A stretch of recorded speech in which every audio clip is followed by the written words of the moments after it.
Okay, witches. So I'm having a little bit of trouble getting the ritual to send as a Word document through email. So I decided I'm just going to do another video for now.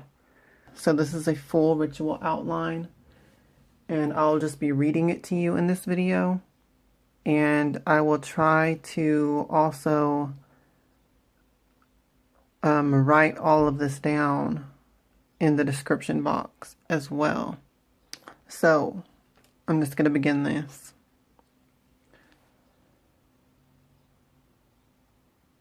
The purpose of this ritual is to conjure the holy dead, the witch ancestors, of which 13 of these spirits will willingly choose to be bound to you as familiar spirits. This ritual also acts as a gateway for those spirits to enter into the physical realm and interact with it in service to you. Through ritual transference of energy, these spirits will also be able to cause physical phenomena and to task for you, as well as to lend their powers to your workings in general, to give you guidance through gnosis, including your own psychic abilities will also limit, that aspect of it. And also do basic things like looking out for you in general, looking out for your good fortune, and protecting you. This ritual initiates a spiritual contract with these spirits, of which you must upkeep on your end by giving regular offerings of food and drink monthly. And any time that you ask for their help with anything in particular or specifically, you will also need to give an offering for that specific task. But for the general basic things that they cover, you need to give them the monthly offering. The spell wanes in power and potency slowly over time. It can last for 2 to 3 years, and it should be done at another blood moon eclipse at the end of this period. The remains of the previous ritual should be destroyed and or cleansed and reused. Okay. The tools that you will need: a jar or a bag to hold the spell remnants, 4 pennies for an initial offering to the spirits, fresh water for an initial offering to the spirits, graveyard dirt, in particular from the grave of an ancestor or other departed loved one, or it can be graveyard dirt from the cemetery crossroads. You'll need 13 large stones. You will need a garnet stone or a suitable substitute like carnelian, red jasper, red coral. Largely, any red stone will do as a substitute, but garnet is ideal. And when I continue reading the spell, I'll be saying garnet, just so you know. The other ingredients: 3 black candles, or alternatively, white or red candles, but you will need 3.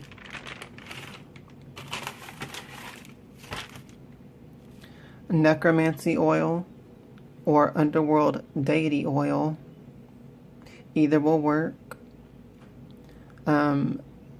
With the underworld deity oil, what I mean with that is if you have an oil to a deity and that deity has underworld aspects or ties, that will work in place of necromancy oil. Okay? At the most basic level, you can make a necromancy oil by just using olive oil, sprinkling a little salt into it, trying to add some kind of piece of bone from, you know, something as simple as just eat some chicken and then get the bone and put that into the mix and just consecrate that and charge it with your intention. And that would be a very simple and basic necromancy oil. Other ingredients, necromantic herbs and or salt. And those can largely be of your own choosing. You can easily look up necromantic herbs and just choose from the list of what works for you and what you can easily obtain before the ritual needs to take place. If you're having a problem with that, you can just use salt. You don't have to use any herbs at all, okay? The other ingredients are personal object links. So this is your hair, your fingernails, your saliva, or your blood. You'll need some of these for the ritual. The next and final ingredient is pen and paper. Okay, some other tools that you will need for this ritual casting is a shovel, because you will be digging a hole, and green, red, or black paint. Okay, because you will be needing to do these marks on the stones.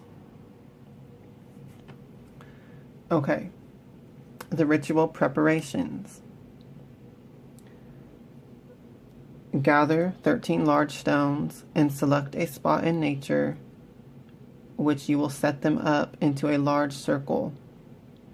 And later, after the ritual, you will bury them in this spot. Paint the sigil of Hecate Prytania on each of the stones, which I already showed y'all that in the previous video. That is the sigil of Hecate Prytania. It needs to be painted on every single stone.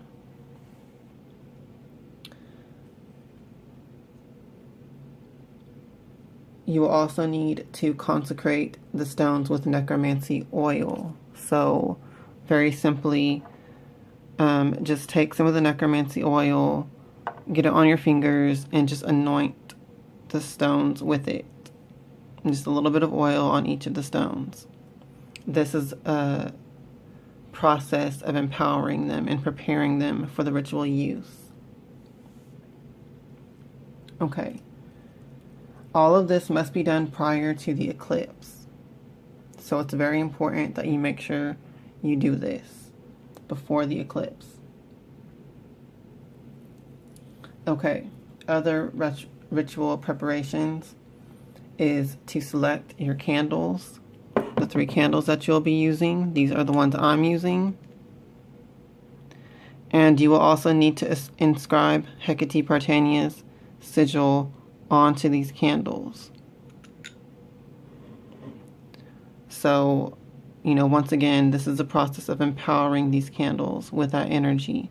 So inscribe the same sigil on each of the candles. Okay.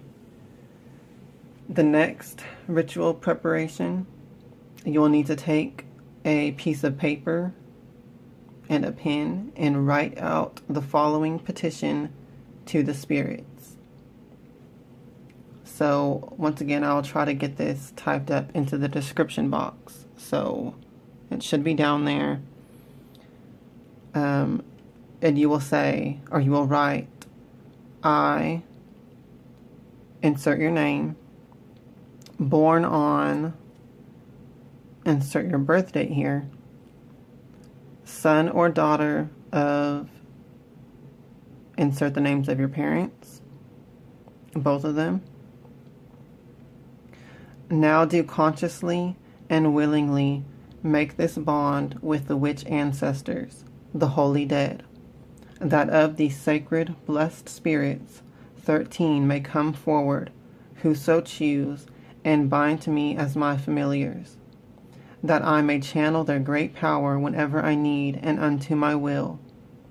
that they may serve my highest good and work unto my will and word, and that I shall honor this bond by monthly sacrifice, and that if these words and compact be perverted or dishonored, that the spell be broken and undone. So mote it be. So this is the spiritual contract that you will be engaged in with these spirits. So you need to write this down. On the petition paper, I do also recommend that you write this down in your own spellbook or grimoire so you don't forget the wording of it. Okay, on the back of this petition paper, you should also draw or paint in green, black, or red the sigil of Hecate Prytania once again. So just draw it really big on the back of the petition paper. As well, you need to draw your own zodiac, sun, and moon signs on the back of the petition paper. Particularly how I'm going to do it is in these little sections on either side of Hecate Prytania's sigil. I'm going to draw my sun sign and my moon sign. So that's what I suggest you do as well. Okay, so this is just the preparation. Now we're going to go ahead and get into the ritual itself. This ritual has 3 sections. So bear with me here, it is kind of long. The first section of the ritual. This part of the ritual consists of setting up and empowering your stone circle. So with the stones already prepared, take them to the place in nature you have chosen. This part must be done prior to the eclipse. Set them up in a large circle that you may stand within. Next, scatter grave dirt, necromantic herbs, and or salt all around and within the circle. So you're going to set these stones in a big circle. Face the sigils inward towards the center of the circle when you do that, and make the circle of stones large enough for you to stand in and kind of move around in comfortably. It doesn't have to be like a huge 12-foot across circle, but make it comfortably enough space for you to stand in, and also enough space for you to dig a hole within the center of the circle later on. So after you do that, after you set up the circle, you will need to scatter grave dirt and your necromantic herbs and salt within the circle. So all around its perimeter and all in the space of the circle itself. Scatter these herbs and the dirt and salt, okay? And as you do that, or after you do that, say these words. Now I consecrate this holy land as a gateway to the ancestral witch spirit. Let nothing and no one else use this doorway except that which is called forth. As the blood moon rises, so do the holy dead to join me. So mote it be. Okay. After you do that, you will then again take more necromancy oil, anoint it on each of the stones, and as you do that, or after you do it, whichever is easier for you, you will visualize lines of red or green light energy connecting the stones into a circle and connecting into a 13-pointed star. With weaving within and out of the stones. So just visualize that, tap into that energy, hold that visualization, feel its potency. Whenever you feel this energy become stabilized, and kind of just like set in place. When you feel that energy reach that peak, then that is when you are done with the visualization aspect. Because when you're visualizing this and when you're saying these words, you're charging the stone circle, and it will reach a peak point. And whenever you feel that, just simply say, "It is done." So next, after that, stand within the stone circle. Take your spell jar or bag, whichever you chose to use, and also fill it up partially with grave dirt, necromancy herbs, and or salt. Put some necromancy oil in it. And very important, get some dirt from within the ground of the circle that you have just created. Get some of the dirt from the ground there and put that into your spell jar or bag as well. And then close up your jar or bag and save it for later. So there's a note here. The reason why you are taking some of the dirt from within the circle and putting it into your jar or bag is so that you can cast the second part of this ritual from anywhere. As long as you have the jar or the bag with that dirt in it, then it is linked to the circle, okay? Through the law of contagion. So this is important in case you don't want to return to the circle during the eclipse itself, or in case you cannot be at the circle during the eclipse itself. As long as you have the bag or jar with the dirt in it, you are still linked to the circle and can channel its power as a spiritual gateway. Okay. So that completes the first part of the ritual. You can leave the circle after that and just go on about your life, whatever. Now, the second part of the ritual consists of the actual spell that you need to cast during the eclipse itself, okay? Now, I do realize that, you know, the eclipse is happening at one time overall, but on different parts of the earth, you know, it's going to be in different time zones.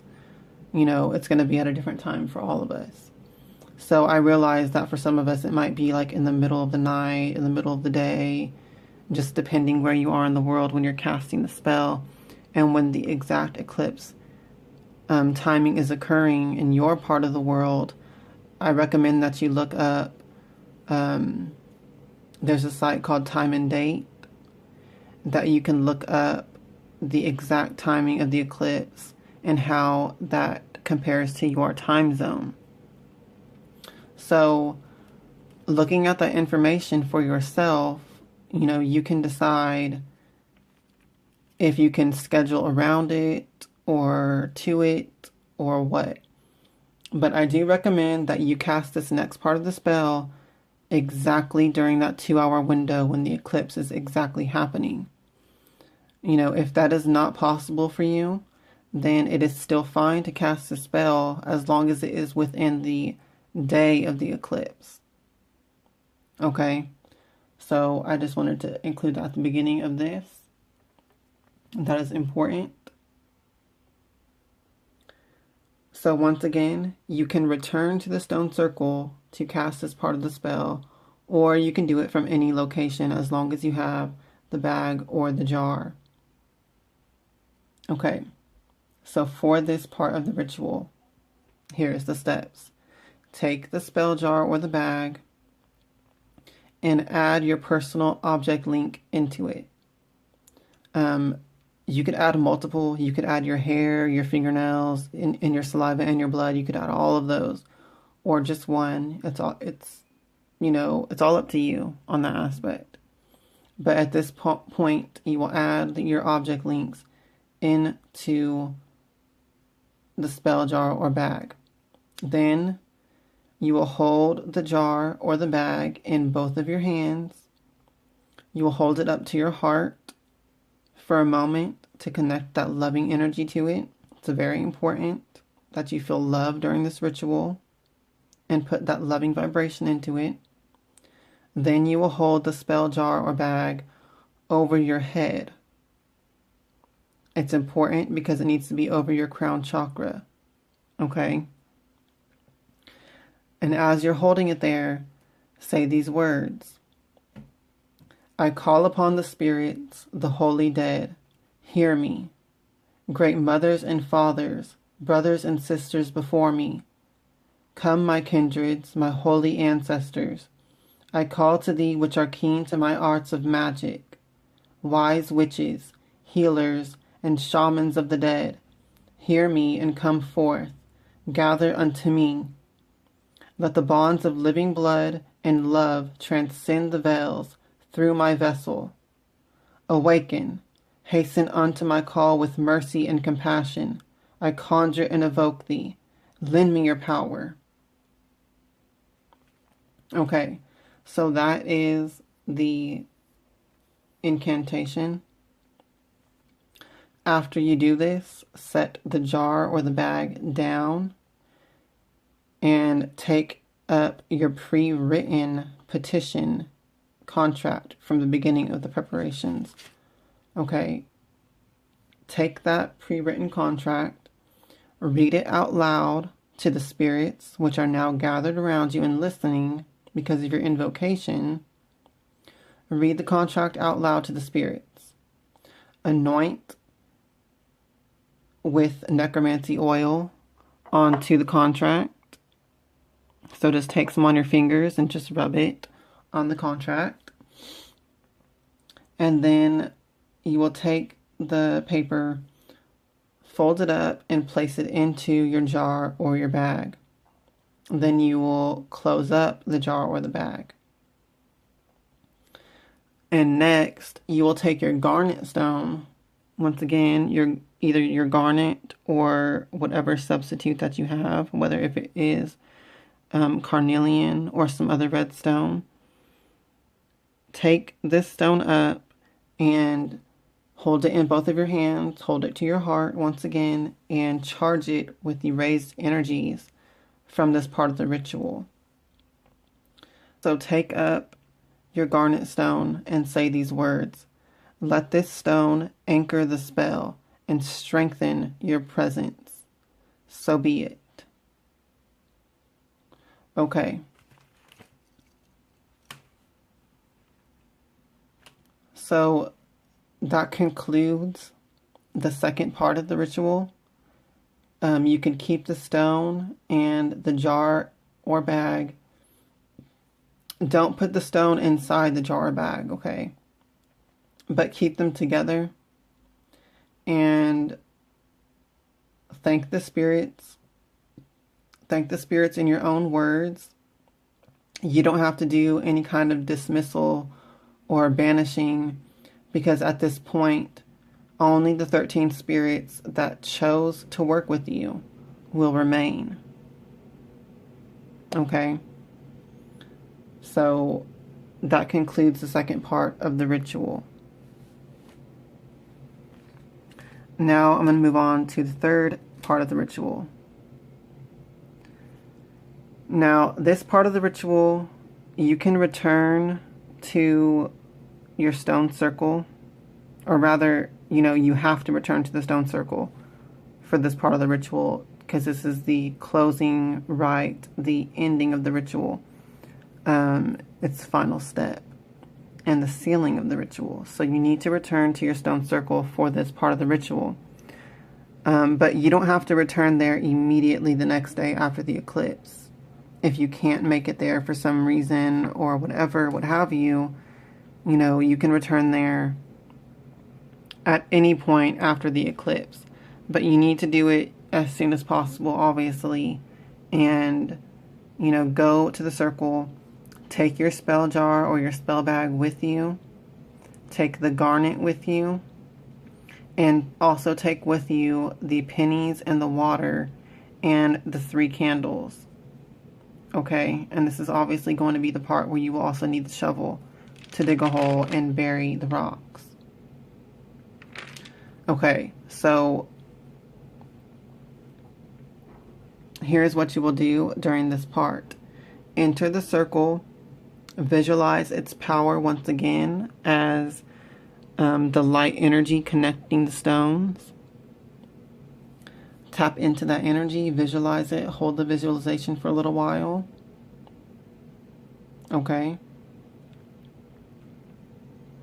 And then you will dig a hole in the center of the circle. And you need to dig it deep and large enough so that all of your stones will fit into it. So you'll have to gauge this by eye because I don't know how big all of your stones are, you know, combined together. You will have to just kind of gauge that on your own, but you'll need to dig it deep and large enough to fit all of the stones in it. Okay. After the hole is dug and ready, then you will take your 3 candles and set them up in a triangle formation around the hole. And then light the candles. You will also place your spell jar or bag and garnet on the ground beside this. Okay, so here's the spell part that you will need to say during this part of the ritual. Now do I commit these blessed stones to the earth. Let their gravity and energy be given over to the 13 spirits who will aid me. Okay. So then, take the stones, one by one, and put them into the hole. Once that is completed, you will take the remainder of your necromancy oil and pour it out all over the stones in the hole. And then you will take the pennies, throw those into the hole as well. You will take your water offering, pour that into the hole as well. And then finally, you will take the 3 candles and just basically throw them into the hole too. Don't blow the candles out prior to this. Just literally pick them up and throw them into the hole. Okay, it's important that you do it like that. And then once that is completed, you will then fill in the hole with the dirt. Now, whenever you're burying these rocks, obviously all of the rocks being in the hole, the dirt that you displaced in digging the hole is not going to all fit back into the hole because now there is a bunch of rocks in there. So, you know, fill in as much as you can, and then with the rest of the dirt that's left over, just smooth it out to where it's flat on the ground again. Okay? And once that is completed, take your spell jar or bag and your garnet stone and set it on top of the burial site. And then you will say these words. Now this spell is done, sealed by sacrifice, spell jar or bag, and garnet stone. I give thanks to the spirits and rejoice in their company. I give thanks to the hallowed earth and Mother Moon.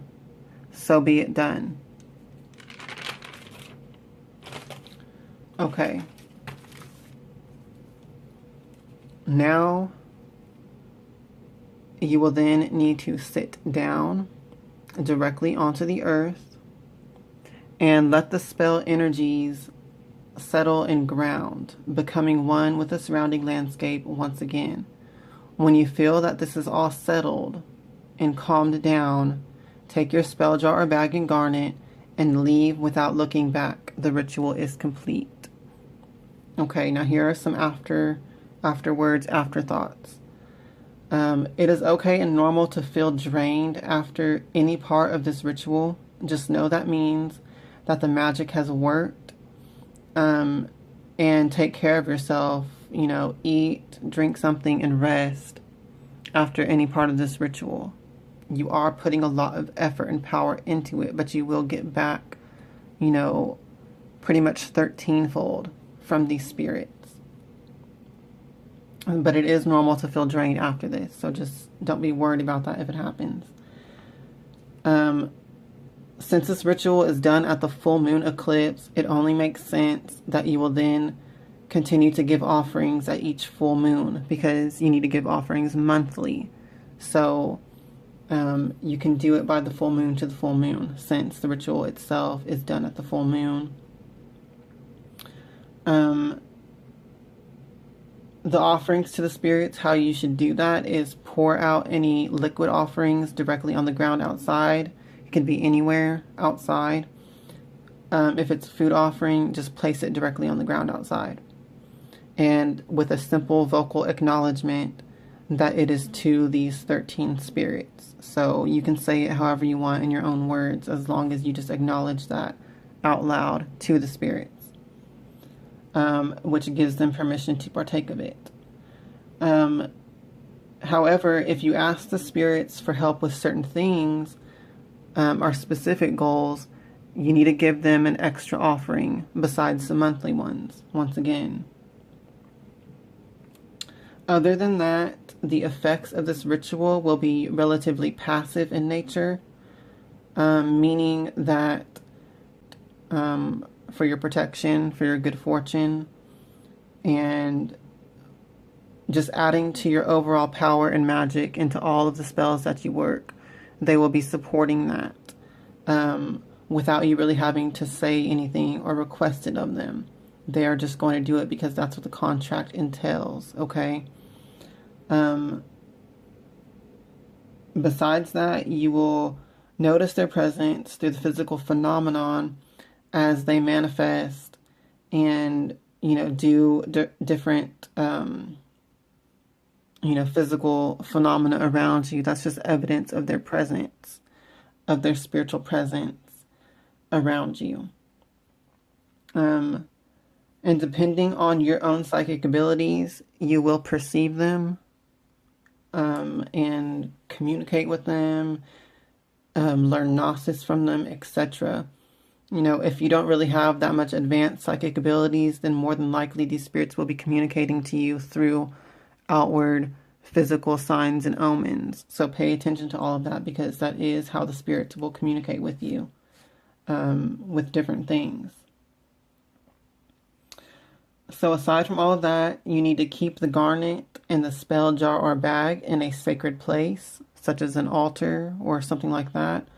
Or alternatively, you can just keep it in a safe place, hidden away, and only pull it out and utilize it when you do want to ask for specific help with specific goals and tasks. Alternatively, when it comes to the garnet itself, you can carry that around with you daily. You can carry it only sometimes when you really want extra power and energy with you.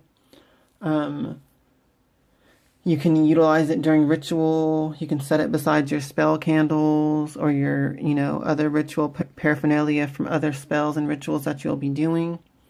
And it will just bring that extra added power to your work. So that basically covers it, guys. If you have any questions, please, get in contact with me and I will get back to you as soon as possible before the ritual itself takes place. Once again, I'm thankful that you all are all participating in this, because this is an amazing ritual and I had a great experience with it in 2015 when I cast the spell before. I'm really excited to be doing it once again, and I'm really excited to be sharing it with you all now because this is a powerful rite that I got from Hecate, and it totally deserves to be, utilized by other witches. So thank you all. And hail Hecate, hail to the witches, and blessed be.